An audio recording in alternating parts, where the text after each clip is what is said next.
pretty tough, and we're going to get a chance to watch as being a spell that can be cast without having to pay any mana. But in this instance, a very, very reasonable target found in Steel Overseer. Get rid of the Overseer before it's going to be able to put something counters a on little anything. bit funny going on in terms Powerful of our effect, sound here. Phyrexian mana Doubling up on enables. Tim's. Yep, that was a very key removal spell for Nils there. An Ancient Stirrings now for Alex Hayne allows him to find yet another threat, in this case another copy of Hangerback Walker, just being cast as a 1/1. Imagine how different this game would have looked had there been a Hardened Scales in play in the early stages of this game. If this sounds weird for you guys, it sounds so much weirder to me listening to my own voice. But we have now got that fixed up for you. So in this our Time Walk match, we've got the likes of Thomas Sodomierski, Jacek Korpid. Oh, this is a tricky one. Korpi Jack in the middle, and then Bart Lewandowski here on the bottom. Starting off, Lewandowski, he's on the rock, green-black mid-range. Starting off with the Inquisition of Kozilek and revealing the fact that Simon Nielsen, his opponent, who's obviously teaming with Zen Takahashi and David Mines, he is playing a deck that he is very keen on, that deck being Hardened Scales. Yep, yeah, we just saw it in action in the hands of Alexander Hayne. But it has been a popular choice for many teams in this event. Just capable of doing super powerful stuff when it all fires away.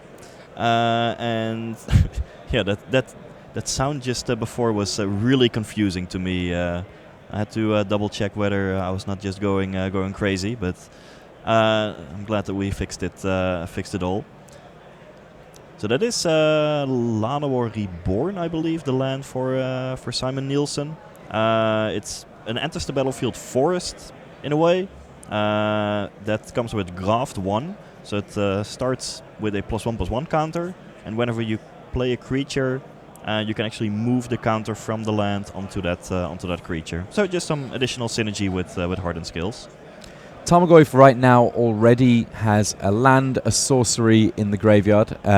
So currently a 2/3. We can expect that to grow over the course of this game. Worth noting that this is not us starting at the very beginning of the match. In order to make sure that we can bring you the conclusion before we get to the end of this round 7, we've actually started a little ways through. So at this point, Thomas Sodomierski, he's already won his game 1 against David Mines. Jack there in the middle has won his game 1 against Zen Takahashi. I'm so sorry. I'm really genuinely not quite sure how to pronounce that surname. Well, it does remind me of how Mr. Kowalski, the runner-up at the latest World Championship, always introduces himself. Just tells people, just call me Greg. Whereas in actuality, his name is Gregorz. But yes. Yeah, I cannot pronounce the sound. It's like something specifically Polish. So sorry for for everyone watching from Poland for butchering some of these names. They're tough. Field of Ruin coming down for Lewandowski there. So he will be able to potentially deal with the Inkmoth Nexus that's come into play on the other side of the battlefield if it decides that it's going to pose any kind of a problem. That Hangerback Walker already with an extra counter on it thanks to the graft of Llanowar Reborn. Simon Nielsen, of course, also up a game here. He's actually in game 2. So just looking to close things out, potentially show his team how it's done. So the deck that Lewandowski is playing is just straight up green-black. There's no splashes for Lingering Souls or a Bloodbraid Elf or anything of the sort. This deck did get another boost from Guilds of Ravnica in the form of Assassin's Trophy. Very flexible removal card that means that you don't have to make any compromises. Just gives you more options within the 2 colors that you have. Also between Assassin's Trophy and Field of Ruin, you might be able to run the opponent out of basics. Now, none of that is happening yet. Spellskite coming down for Nielsen. A pretty decent sideboard card against these mid-range decks because one of the strengths of green-black mid-range is that it's got just good quality removal. It gets to 1/1 a lot, at which point, some point in the future, it lands a Planeswalker or maybe a Tarmogoyf, and that's when it kills you with card quality.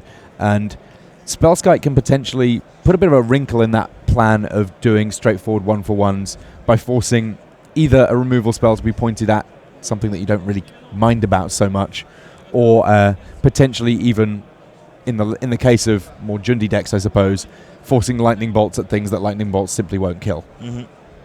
Yeah, it is a solid card to have to protect your key creatures. Now, Nielsen is getting ahead on board, whereas Lewandowski is not doing all that much of relevance. It is time for... Oh, I did just spot a Damnation in his hand, which, well... It doesn't change the amount of damage on the board, but it does change the nature of the board just a little bit. I think you'd rather wait for a removal spell for the Hangerback Walker before pulling the trigger on that Damnation. But then, given the spells guide, you effectively have to spend 2 removal spells before you can even kill the Hangerback Walker and then sweep the top doors with Damnation. So yeah, that's actually a tough spot for Lewandowski. It seemed like Nielsen has effectively the 2 perfect creatures against an opponent with Damnation. Yeah, bit of a rough spot. I mean, this is one of the strengths of this deck that Nielsen is playing. Pretty resilient. Modular creatures don't necessarily mind too much if they get killed off, as long as they've got somewhere to throw the counters around. Hangerback Walker, well, it lives to die in some respects, bringing with it a bunch of Thopter tokens when it hits the graveyard. And this deck, when it starts beating down, can actually do a lot of damage as well. Hangerback Walker is just really, really powerful in this particular game. Karn, Sign of Urza, not powerful, and that's also not the card you want to see when you're holding Damnation in hand. Yeah, I mean, it's just the complete nightmare for Lewandowski. Yeah, because I mean, in this particular matchup, Karn can sometimes make constructs, which will be large. Mm-hmm. Sometimes Karn will draw you cards, obviously problematic, and then you have the issue of, if you do happen to play a Damnation and kill off that Hangerback Walker, suddenly you've got so many artifacts in play that any constructs that do get made will be absolutely huge. This is a really big problem for Bart here. Interesting, though. So he's got a Languish. Languish will be enough to kill all of these creatures off the first time round, and then the Damnation that we know he has sat in hand, that will be the sort of second bounce there. So he's had to find multiple mass removal spells, which are at a little bit of a premium, but these are what get him, sort of win him all his money back, so that he can afford to start playing 1-for-1 Magic again. Yeah, 2 sweepers is a way to at least deal with the creatures, but then you still have to find an answer for that Karn. Now the typical line of play with Karn in this deck, which Simon has 2 copies in his sideboard of, so you just go minus and then start plussing. Right, first add some pressure to the board, and then after you've done all that, start to draw some cards. But yeah, Lewandowski now has to find a way to deal with that Karn, because every turn it's going to stick on the battlefield. It will provide some advantage for Simon Nielsen.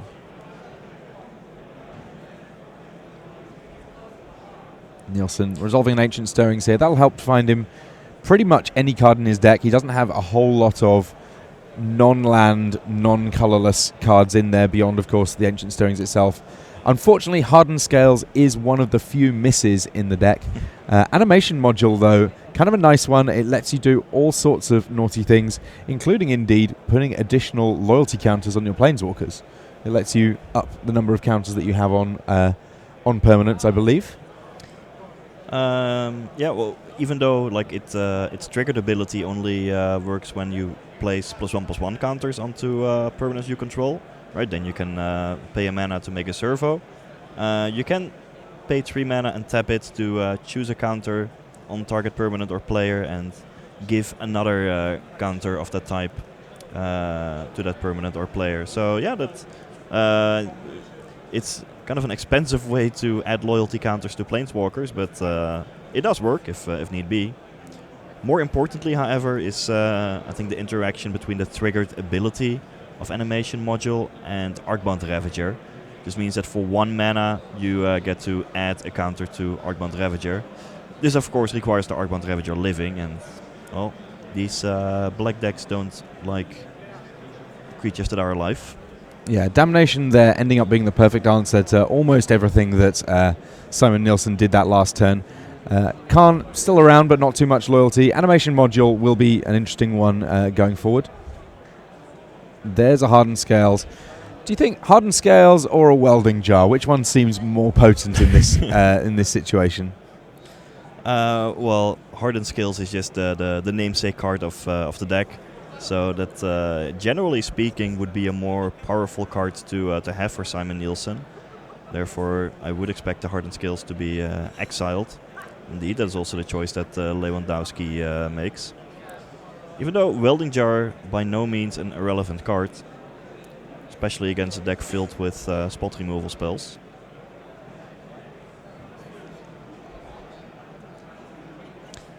And well, even if Nielsen doesn't have anything else to do with his mana, that animation module combo with the loyalty counters of Karn is going to do some work. I mean, in principle, if you're looking for a very slow way of getting the poison win, once you get the first poison counter on, animation module can do it. It's not pretty, but sometimes you got to take the win however you can get it. Yeah, it's reminiscent of the proliferate ability that we had quite a while back. Now this, so what does Lewandowski have? Land, Tireless Tracker, and Liliana. Definitely not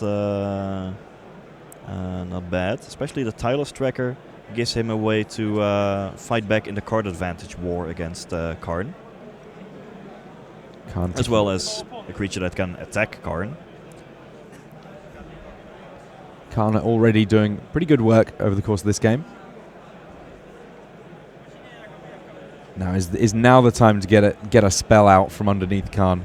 If you have to pick a card to draw and that card is Hardened Scales in your Hardened Scales deck, that seems pretty good, though I guess that you do need a creature somewhere in the mix to actually start getting the whole token train going.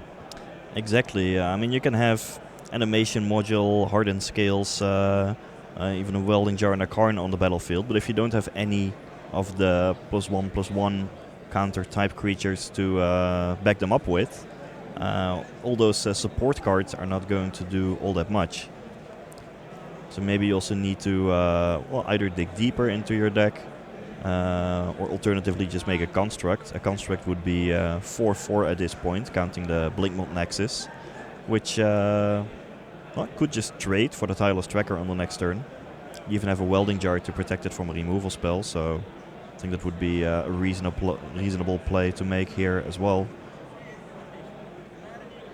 In the meantime, this green-black deck that Lewandowski is running, traditionally it has been called the Rock.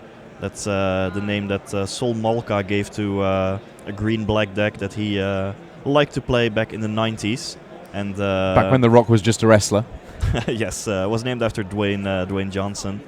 But that name has just stuck as a way for many Magic players to describe pretty much any mid-range green-black deck nowadays.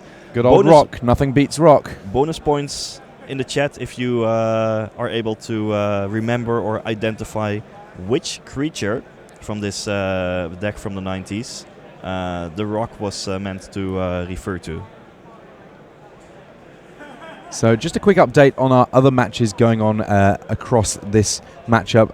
Jacek Korpikovic, that's what I'm going to go with, has won his match against Zen Takahashi 2-0. So that means that the Polish team on the left of our screen, currently, they've got one match in the tank. If Tomasz Sodomirski is able to win his match against David Mines, this entire matchup that Simon Nielsen's working so hard to swing his way ultimately will not matter.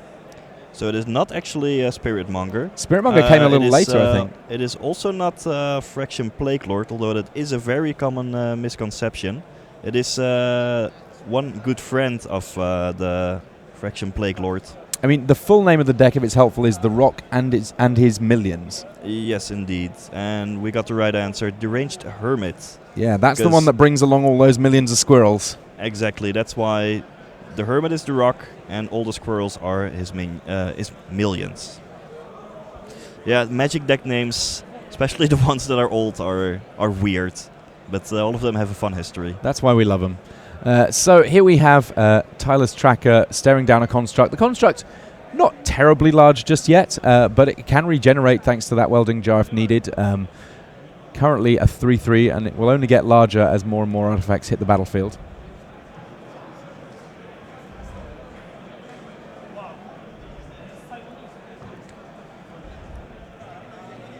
So here we have Liliana of the Veil, and with just the one creature on the other side of the battlefield, that -2 ability, just too much to ignore. Does mean that Tyler's Tracker gets to take down Khan. That Hardened Scales, it's stuck out in exile with a silver token on it. So another Khan, if he comes along, will be able to get the Hardened Scales back out of exile again. But for now, Simon Nilsson drawing a little thin here. Yeah, I am impressed how Lewandowski has kind of surgically dismantled everything that Nielsen was doing. It did require 2 separate sweepers, and then a creature to attack Karn, as well as a removal spell for the blocker that Nielsen had at the ready. But Lewandowski had it all, and he sequenced it well. Nielsen hadn't really found much in the meantime, because those welding jar, hardened skills, and an animation module are looking kind of lonely at this point, without any Arcbound Ravager, Steel Overseers, Hangerback Walkers, Walking Ballistas, or any ways to make good use of them. And that Tireless Tracker is not going to give Simon Nielsen a whole lot of time to draw into any of those creatures that I mentioned. And it must be said that if Simon did draw a Hangerback Walker this very next turn, it would be quite an impressive Hangerback Walker. You've got, enough mana to be able to naturally cast a 3/3. It gets an extra counter because of the Hardened Scales. Because it's come into play with counters, you get to make a servo. There's all sorts of things you get to start doing very quickly indeed. And you can even give it regeneration with Welding Jar. The issue is, right now, you've got a Tarmogoyf, you've got a Tireless Tracker that's pretty big. If Simon doesn't find one of these key cards in the next turn or two, he's not going to have any more turns. No, this might be over pretty quickly. Another Inkmoth Nexus there. Inkmoth Nexus, obviously lovely when you've got a bunch of other ways of getting counters onto it, but right now it would just be a 1/1, kind of a speed bump for most of these other creatures on the battlefield. Still more clues getting cracked here by Lewandowski. Yeah, those Inkmoth Nexus are looking like a bunch of jump blockers at this point. And there's even a Fatal Push in hand, and we have got Revolt triggered. Not that it's too relevant right now, thanks to those clues being cracked. So Inkmoth Nexus comes along. Assassin's Trophy on the Inkmoth Nexus. And a Fatal Push as well. And looks like it's lethal. Yeah, that's enough. So Bart Lewandowski squaring things up on the bottom table there. So good job for him. Looking very, very good for Team Poland, it must be said. Tomasz Sodomirski winning his game 1. Jacek Korpikovic having won his entire match against Zen Takahashi.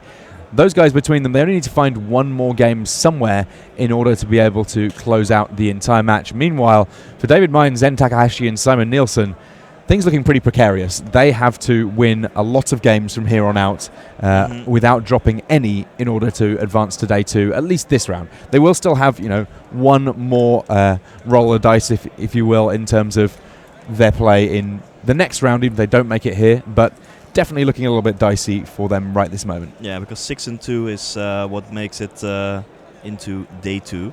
And, that means you need to find the match win either this round or the next. And to be able to get there, Nielsen and Mainz have to win 3 straight games altogether. It's not going to be easy. So these guys just going back to their sideboard a little bit, trying to make sure that if there are any spot adjustments based on the play or the draw, they're able to do that appropriately. Yep. And via the wonders of Time Walk magic, it looks like that's shuffling's been sped up just a little bit, just so that we don't have too much of a weight on our hands to figure out exactly how this match will conclude. And if you're Simon Nielsen, you've already tasted some victory with this deck, and you want to stay ahead and hope that your teammates can support you in that. It's David Mines from Australia who is the other one there. I don't know exactly when it was that Mines got here. I don't know if he was on a similar sort of travel plan to Jason Chung, but there may be a little bit of jet lag for the Australian player who's presumably across in part for the World Magic Cup. Yeah, it's fun to see all these international alliances come together. Zen Takahashi as well will also likely have travelled on a similar sort of schedule, one would imagine. So Team Sleepy here. Yeah, but many of these players have worked together in, say, in testing teams for Pro Tours before, so they know each other. Oh, wait. It looks like we might have a result here. There's some handshakes. I can't imagine that that's good for Mainz, Takahashi, and Nilsson. No. Thomas Sodomierski, he picked up his game too, and that meant that, well, we didn't even need to see how the match between Bart Lewandowski and Simon Nilsson was going to conclude, because ultimately they're going to have to wait until the next round in order to potentially lock up their spot in day 2.